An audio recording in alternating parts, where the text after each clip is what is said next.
All right, guys, can you first go through and just introduce yourself, say your number, position, and name? I'll start. Number 80, Daquan Hubbard. Joe Germanario, number 9. Jake O'Connell, number 10. Jason Mangoni, head football coach. Number nothing. You guys ready? Okay, this first question is to Joe Germanario. Joe, I remember during the Alfred game, you suffered that bad hit that landed you in the ambulance, not to be taken off the field. You came back today, put on a great show for your team. Tell us what made you lead from at that point up to now. It started with Coach Mangoni. He put together a great game plan. The goal was for me to have 5 or less carries, and I did that. And our skill guys did a great job. The offensive line did a great job protecting me, and everything worked out. So Joe, how was your offense able to put up such a great offensive showing against a team that was really very defensive oriented? The highest point total they've given up all season prior to today was 14 points. Yeah, we pride ourselves on trying to score every drive and just limit mistakes, and we feel like we did that. We still have some things to correct, but for the most part, we limited mistakes in the first half, and it showed. Now, Jake, that was what, your third pick six I believe so, of the season? He knows. Yeah, you don't even play So I mean, how are you anchoring that defense and putting up a shutout in this playoff game? Honestly, it starts with our D-line. They've been doing a great job of getting pressure. A lot of those picks I make are just a product of the D-line because they're getting so much pressure on the quarterback and our linebackers, and we're sending blitzes from everywhere. So we cause a lot of havoc in that backfield for other teams. So I gotta thank my defensive line and my linebackers for that. What did you see on the interception? I saw number 2 just do a crossing route and it was play action. So then I just found him, read the quarterback's eyes, and he threw it right to me. It's just history. Daquan, tell us about what led up to the touchdowns throughout the game. You had 3 of them. Give us your best one. I started off okay, and then I dropped 2 passes in a row, but Coach Mangoni and Joe still believed in me, and they got me the ball again, and Joe gave me a chance on the jump ball, and I went up and got it. So Joe, now leading into that, what was your motivation as you threw those touchdown passes to Daquan? I just always want to give him a chance. Coach says don't ever throw him, and I actually did earlier, and I was a little upset with myself. So I just wanted to make sure, just give him a chance, because we know he can run, and he can outrun a lot of these defenders that we're playing.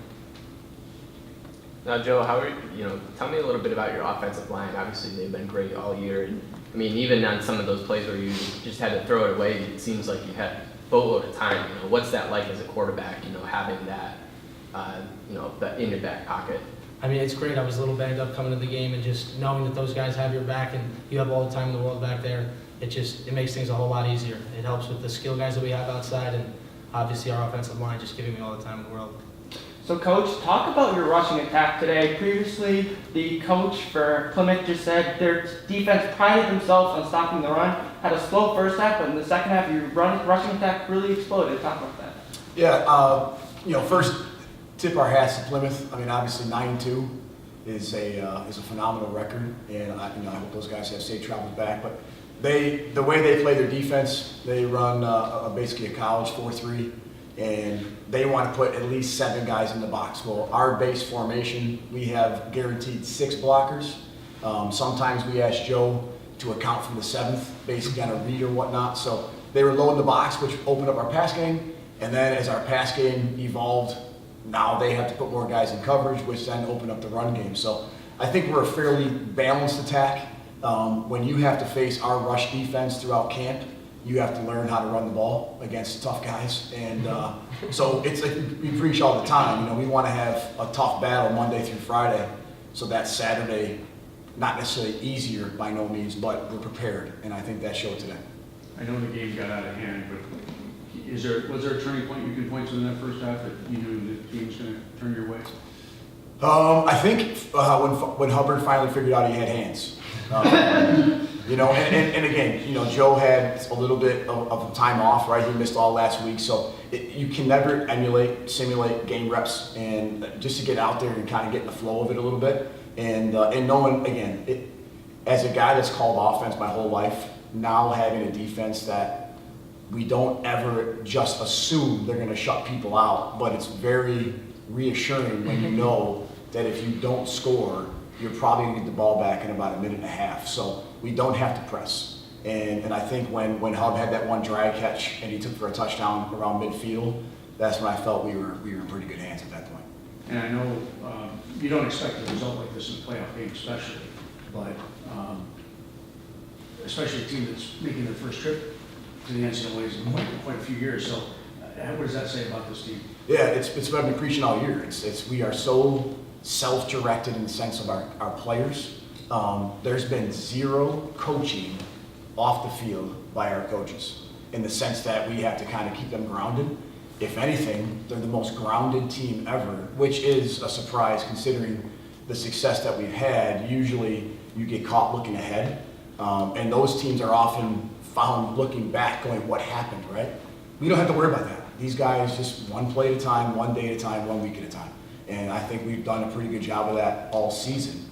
And we've relished playing good teams. We were eager to play Hobart to start the season off. And we were eager the minute we ended last season, right? So, but we weren't satisfied to beat them. Now we had to go on to Ithaca and so forth, and now we get the next opponent in West.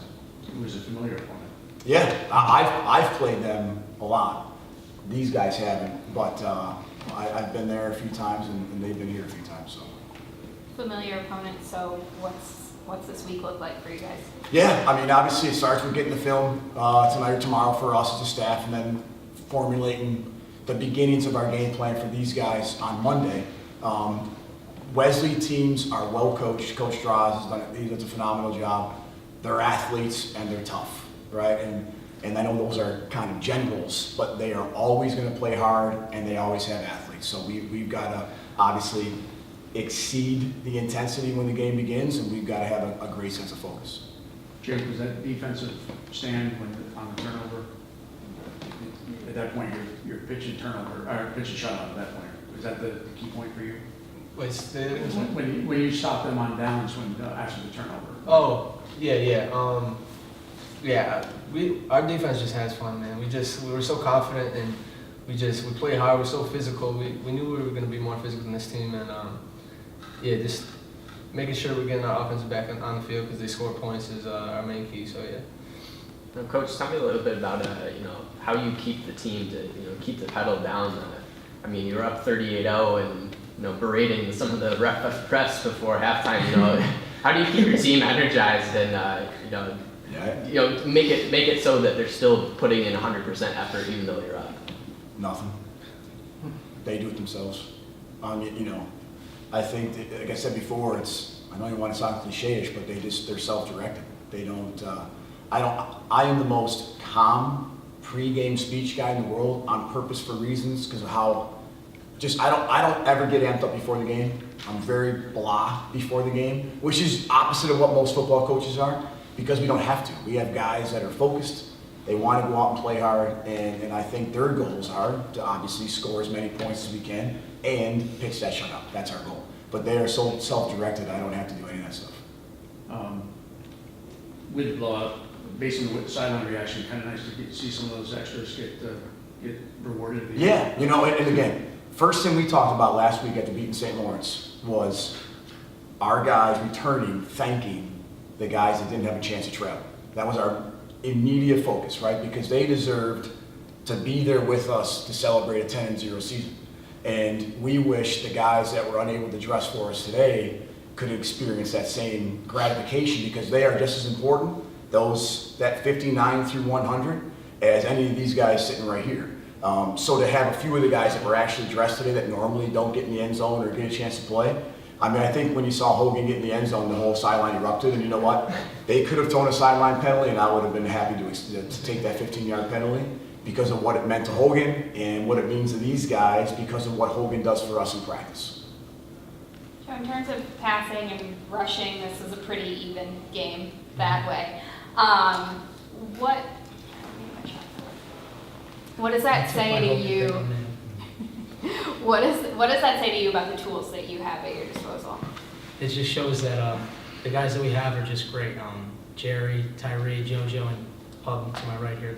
Those guys just work so hard in practice week in, week out. They always constantly want to get better. Our offensive line is just grinding week after week, and Coach Pilot does a great job with those guys. And we're just never satisfied. We put up 66 points, but we know that we can correct some things, and we can still grow off this and get better. And that's the beauty of it. Coach, I know you're looking forward right now, but Brockport football's been around for close to 75 years, and you guys just set the program record for wins with your 11th win today. Can you take a second to reflect on how that feels? Yeah, it's very satisfying. And we talked briefly on Mondays with the team in a very brief team meeting, and we mentioned a few things about how some of the things that we've accomplished, we don't spend too much time on it, but I also want them to enjoy what we've done while we're doing it, rather than waiting 2 months to look at this and say, wow, we were 11-0. So I do want them to enjoy it, there's no doubt, because you can be all business and still have fun, right? And so we'll spend a little time thinking about it today, and it's cool, and then unfortunately we see how good Wesley is. That'll be our main focus starting tomorrow and so forth. But absolutely very gratifying. There's been a lot of phenomenal players that come through here, a lot of which have been hitting me up all week, and a lot of guys came today, which was cool to see a lot of guys. Chet Holcomb was here today, who was the QB that started when we beat Rowan back in the Sweet 16. So I joked with him and said, you're the last quarterback that won a playoff game until today. And he's like, oh, was that true? I'm like, yeah, I know. But it was just cool seeing those guys back and what it means to everybody, not just the immediate players here, but players from the past as well. Coach, with this win today, this is obviously huge for the Brockport football program. You have not lost one game this season, first time in the playoffs since 2003. Do you think this is going to draw future recruits next year? People see us like, oh, I might want to go to Brockport and play football. Yeah, I hope so. As coaches, the only thing that we take credit for within our program is who's actually on the field, because we are 8 guys, very competitive in the recruiting process. We all want to get and have a relationship with the best players in the state, right? So we want this to be a destination for high school recruits, and I think these 3 amongst others are validation of what we're doing recruiting-wise. And I think if you come and watch us play or kind of see us from afar, you'll see that these guys are having a blast. And listen, if we were 8-2 and had a few downfalls, I hope it's still a destination for kids, right? But our expectation is to go out and play our best every day and then see what the end result would be. Do we have one more question, guys? Yeah, Coach, going into the season, did you really expect to be where you are at this point, 11-0 and in the playoffs? And if you did, was maybe there like a key moment in practice or in one of the earlier games where you knew this team has it and they have the potential to make a deep postseason run? Yeah, and the one thing, and to a fault, and I've answered this before, but I'm an internal optimist. Excuse me. I feel like we always are gonna, if we do our job in terms of our effort and our concentration, we have a chance to win any game. And maybe I'm a fool for thinking that way, but it's always been that way. And I think if you look back in terms of the second part of your question, Portland, we walked off the field at halftime down 28-17, and there was zero panic in our locker room. And again, I go back to the whole self-guided by our players. We went in after coaches talked about some adjustments and went in the locker room, and they were more apt and more juiced to go on the field than they were before the game even started. So that's when and then we came out, scored right away, held them to 3 points until about a minute left when the game we were down, I think we were up by 28 at that point, and outscored them 35-3 with a minute left in the second half. And I think that spoke volumes for the character of our kids. And at that point, sort of knew we had something special going. Thank you, guys. Thank you. Good luck next week.